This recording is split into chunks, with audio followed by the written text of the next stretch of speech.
Eu conheço as Forças Armadas como instituição e conheço também pelos indivíduos, que são coisas diferentes. As convicções dos indivíduos são de uma natureza, mas há uma convicção da instituição. É preciso compreender dessa forma.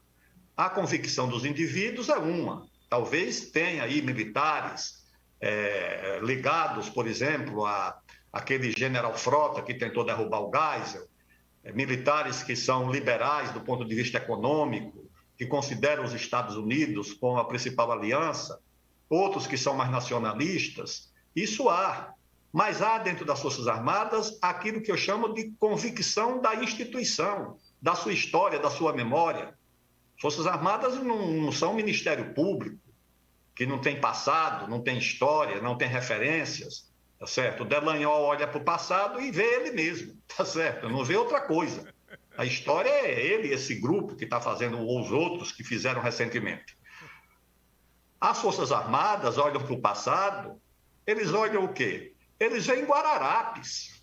Eles olham para trás e acham que os fundadores do Exército foram o Índio Poti, o Negro Henrique Dias e os senhores de engenho, lá o André Vidal de Negreiros e o João Fernandes Vieira. Isso é uma decisão do Exército.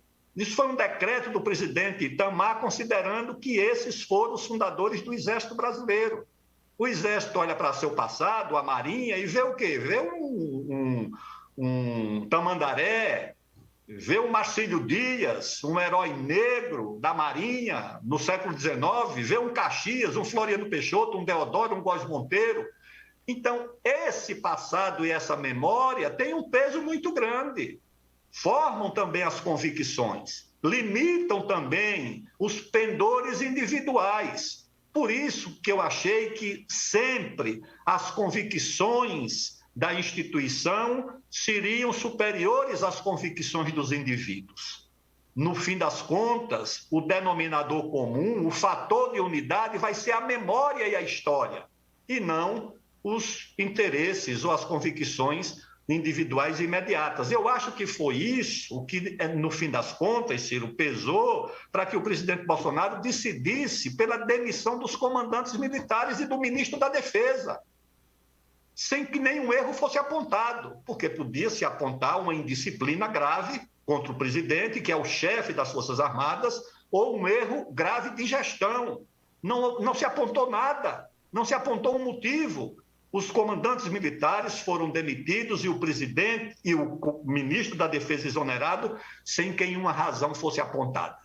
Então, qual é a razão possível? Na minha opinião, foi o limite entre o que eu chamo de dupla lealdade, de dupla disciplina, que é a hierarquia do presidente e a hierarquia da Constituição. A hierarquia do presidente sobre os comandantes e o ministro, e a hierarquia da Constituição sobre ambos, tá certo? E os militares devem ter olhado para as duas. Diz, olha, nós somos leais e cumprimos as ordens do presidente, mas nós temos uma Constituição também a quem prestar lealdade. Isso nunca ficou claro, isso nunca foi dito, mas, na minha opinião, foi isso que, ao final das contas, pesou. Por essa razão é que eu acho que não é por acaso que os dois documentos básicos do Ministério da Defesa, que são a Política Nacional de Defesa e a Estratégia Nacional de Defesa, que vieram do governo Lula, da época do ministro Jobim, que tem que ser atualizada de 4 em 4 anos, sofreu uma atualização na minha gestão no Ministério, que não houve mudança nenhuma, uma correção ou outra secundária. Eu digo, então vai mudar agora com o Bolsonaro. Não mudou.